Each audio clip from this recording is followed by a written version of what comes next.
Георги се казвам, Банчев. Годинките са вече 62-3. И този занаят яко му е запалил още с детинството и с него ще съмре. Като чегато мисля, че аз ще съм последният таки тук за специално. Ама работата е изпусната. Най-важното, което е намаля животновъдството и си отиде това някогашният народ, който беше раждан от добитък. Горите над Копривщица, бай Георги и неговото стадо с над 600 овце и още толкова малки агнета. По ливадите на Средна гора вече рядко ще видите подобно нещо. В българската традиция Свети Георги покровителства овчарите и стадата. В България обаче и стадата, и пастирите се изчезва с вид. Особено тази порода местни овце, дъбенската, и тази порода хора, като бай Георги, които са дошли с призванието. Не може да намериш човек да те смени за един ден. Не може да намериш човек да ходи с теб, да ти е дружина поне, а не да го оставиш и да... Защото и как изроди се народа. Това народ иска да е беден, иска да е гладен, но да не е изморен. И като речат, нема работа. Има работа. Ама тия ги е срам да кажат мрзини, ами викат нема работа. Работа има да дойдат тук при мен и на друго място да идат. Овчар лесно се става. Да, ама кой как дойде, никой не ще стане лесно. Бе. Поразгледа и вика, то нема и обхват тук на телефона, и ток нема, баня нема. Ами, поразгледа и ще замине. И за мен не е лесно да си овчар, истински овчар не е лесно. Моят баща казваше, може да губиш и почти губиш, но трудът трябва да ти е постоянство на него. Една нива може да орежи 9 години и нищо да не взимаш. Едва си взимаш и семето от нея. На 10-та ще ти даде и ще чеш, ей, чакай пак да може да сееш още 9. И тук е така. Най-мъчно, което го чувствам, че няма да има след нас кой да продължи тази работа. Няма да има. На 230 км от тук, Благоевградско, Георги тръгва с кобилката Катя да обиколи стадата си. Той е на 33. Качил се на високо, казва, че е избрал да е далеч от хората, за да е по-близо до себе си. Как един млад човек решава да живее? На село, да. На село в трудни условия, без ток, без телевизия, без вода, без път. Защото народа ни е като едно стадо овце. Всички са се юрнали да живеят в градовете и искат да живеят добре, искат да им е чисто, но това не може да се случи. Аз искам да живея на чистичко, здравословно, природосъобразно. Пия си вода от извора. Обиждали са ме, ти си вика вълк единяк.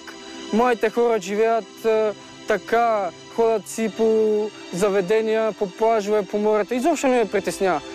Живея както на мен ми харесва, както мисля за добре. Така са ме възпитали моите родители, моите дядовци. Първото нещо, което те посреща тук, е българското и европейското знаме, закачени на близките дъбове. Едното, защото сме в България. Второто, защото родното оцелява с парите от Европа. Място до сърцето на Георги обаче има само българският герб. Имам голямо търпение и воля да работя за бъдещето, за българското. Защото той изчезва. Лека по лека той изчезва. И карам отвътре, просто съдба. Как се оправям? Много работа, мерака, 120 крави, 20 коня, 125 овци майки, 140 кози майки, без ярета, без агнета. Прасенца си имам 3 прасенца. Кучета имам 4-5 кучета имам, каракачанки. Помагат ми. Имах едно момче, циганче. Значи при мен не са работили българи, искам да подчертая. Идвали са помаци, българо-мохамедани, турци, цигани. А защо конкретизираш кой е работил за тебе? Това, че не са работили българи, какво означава? Защото не искат да работят българите. За тях е унизително. Говориш ли си с животните? Да, говорим. понеко път, когато съм много тъжен, също им говоря. Опитвам се да ми перат малко енергия. Като при говоренето. Успокоявам се, говорим, някой път съм плакал пред тях, говорим, отчаян от живота, безпаричие, обидите на хората, които понасяш. И как те обиждат хората? Наричате дивак, те наричате вълк и динак. Павлино. Къде ги водиш? Да пусна малките да ядат. Това теле е на 2 седмици. Това е най-малкото теле. Всички крави ли си имат имена? Да, всички имена си имат. Това е Тодора, това е Саботина, това е Звездана, Сивушка, Лиса, Гошо, Костадинка, Милена, тази пак Лиса, оная долу е Милка, Диляна. Направил съм си водоем от дъжда, като събирам водата, тази вода, която идва отгоре, да пият, когато па не става за пиене, животите се разхлаждат, както виждате. Много добре им действа водата. То са казали, помогни си, сам да ти помогне Господ. Значи, всяко едно нещо трябва да се заслужи. Всичко това нещо съм го постигнал с адски много труд. Непрестанен труд. Не съм гледал финансовата изгода. Да съм теглил черта, колко ще ми излезе, колко ще ми струва, дали имам сметка, не. Просто съм гледал да вървя напред, да се развивам.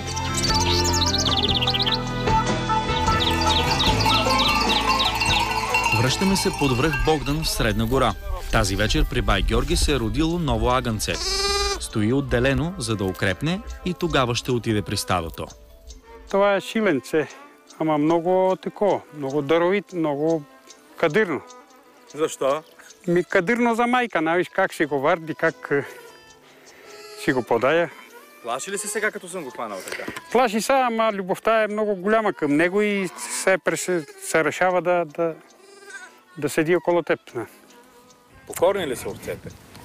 Покорни са, как да не са покорни. Например, една овца, като тръгне по теб, тръга всичките щат, може да не име поволи, може да ги караш в кланницата, тя тръга, де ще ги е. И народът е ти. Сега тая партия ни засили, айде Юруш, една партия ни засили, айде Юруш. То ни засилваха, стана 25 години. И колко ще ни засилват, още мазна. Тя България е на път да заминава. Но още има такива хора, които я обичат и милеят, да я задържат. И тази младеж някак се ако ни са вдъхне някакъв кураж и да се запре в България, всичко приказва за навън. И като речат пък, де е майка ти, де е дъщеря ти, де е?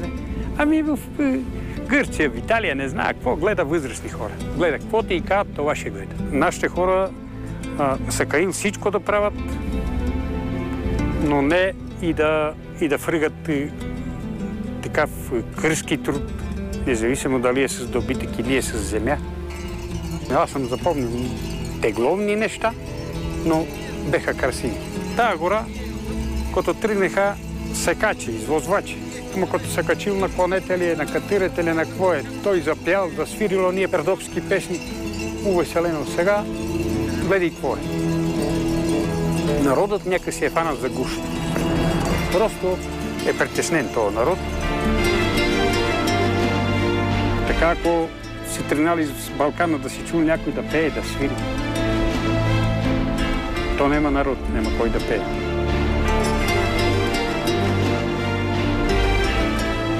Младият Георги е един от малкото останали в запустелите махали на село Железница. Около него има повече къщи, отколкото хора, а къщите са през баир. Но този Георги казва, че дивото го зове. Като си идвам от града, идвам с главоболие. И тук, като навляза вече в гората, просто веднага главото ми спада. Чувствам се жизнен. Ева, Минка. Ева, Минка. Ева, бедичката. Ева, да ти дам хлебче малко.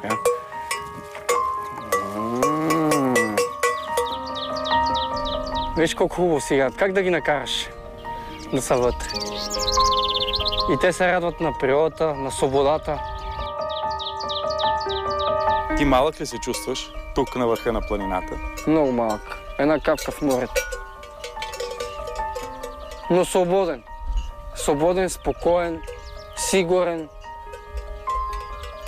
в нещото, което работи.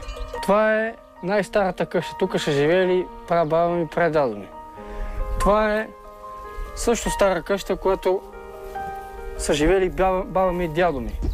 Аз направих малко ремонт, тук да се живея малко по-хубаво, да ми е по-чистичко. Тук си направих една баня и тоалетна. Да се къпя, да ми лепва. Бойлер е на дърва. Вода нямаме, но караме с цистерна. С тази цистерна и с трактора си караме вода, сипваме отгоре и така. Кога отиде за първи път на море? Преди 2 години, като бех на 31 години. Беше много вълнуващо. И пристигнахме рано сутринта и с моята приятелка. Тя е ходила на море преди, ама аз не бех ходил. И тя спеше в рейси и викам, ставай, това морето ли е? И така беше тръгнала да изгрява слънцето. Много вълнуващо. Много вълнуващо. Несебър бяхме. Много хубаво. Просто много беше щастлив да видя морето, да видя планината, да и аз като всички нормални хора на хотел.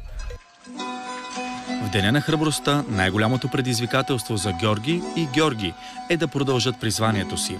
И ако част от стоката ще отиде за курбан и за здраве, целта на двамата е една – да пазят традицията и нашата земя да остане жива, със звука от чановете на стадата. А в чарлъкът вика, не е трудна работа, важното е, вика, свикнеш и говориш сам. И аз говоря си сам, па си задавам въпроси, па си отговарям като луд, и ако ме гледа някой ще че това Георги е трепнал, не е добре.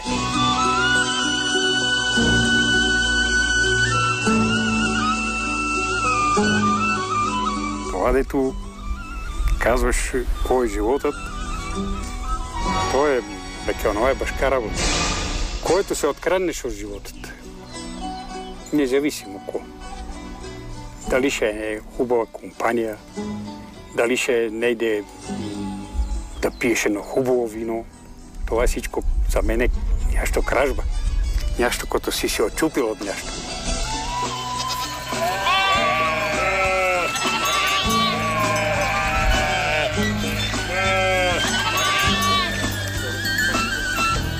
Гледам да се събудя преди изгря слънце. Около 1 минута, както се издига слънцето, да поема слънчевите лъчи от слънцето, да се заредя, да ме хване на крак слънцето. Много е важно да хване на крак слънцето. Така се чувстваш цял ден се чувстваш бодър и работоспособен. Виждам Рила планина, виждам Пирин планина, Малешевска планина. Отзад виждаме там, като застана при къщи, виждам и Осогонската планина. От всекъде планини. Планини, гора, природа. Просто природа. Прекрасна природа. Чист въздух. И това е. Това му трябва един човек да живее хубаво, спокойно и да е здрав.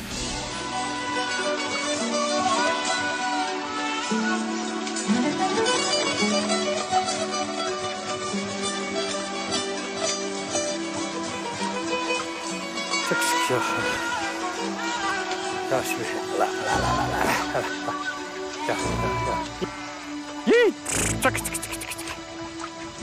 Чакай.